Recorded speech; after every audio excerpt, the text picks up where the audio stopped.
नमस्कार। अब मैं आपको पाकिस्तान की मिस इन्फॉर्मेशन कैंपेन के बारे में अवगत कराऊंगी।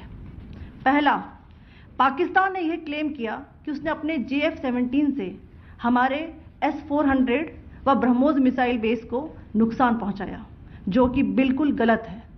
दूसरा, उसका यह भी मिस इन्फॉर्मेशन कैंपेन था कि हमारी एयरफील्ड्स जो कि सिरसा, जम्मू, पठानकोट, बठिंडा, नलिया और भुज में है, ये उसका मिस इन्फॉर्मेशन भी बहुत गलत है।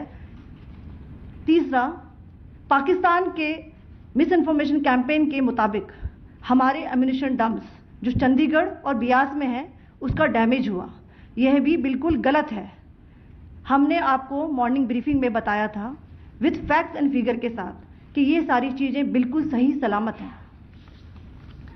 अब मैं आपको बताना चाहती हूँ कि पाकिस्तान के एक प्रेस कॉन्फ्रेंस में ये बात की गई थी कि उनके सीनियर मिलिट्री ऑफिसर्स जो कि पूरी तरह से ये भ्रामक हैं और तथ्यों से दूर हैं कि पाकिस्तान की ओर से ये झूठा आरोप भी लगाया जा रहा है कि भारतीय सेना ने मस्जिदों को नुकसान पहुंचाया।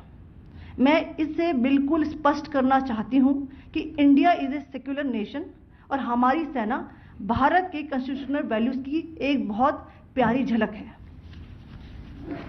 इंडियन आर्म्ड फोर्सेस ने पाकिस्तान को बहुत भारी नुकसान पहुंचाया, उनके मिलिट्री इंफ्रास्ट्रक्चर्स को, चाहे वो लैंड एसेट्स हो या फिर उनके एयर एसेट्स। यही नहीं, इंडियन आर्म्ड फोर्सेस ने पाकिस्तान की एयरफील्ड्स स्कर्दू, जकोबाबाद, सरगोदा और बुलारी को बहुत नुकसान पहुंचाया।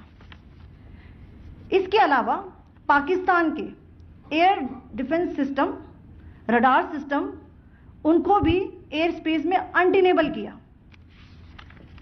यह भी बताना चाहती हूं कि लाइन ऑफ कंट्रोल के पास पाकिस्तान के command and control logistic installations और उनके मिलिट्री इंफ्रास्ट्रक्चर्स, मिलिट्री पर्सनल्स का इतना भारी नुकसान हुआ कि पाकिस्तान की ऑफेंसिव व डिफेंसिव कैपेबिलिटी को नष्ट कर दिया गया।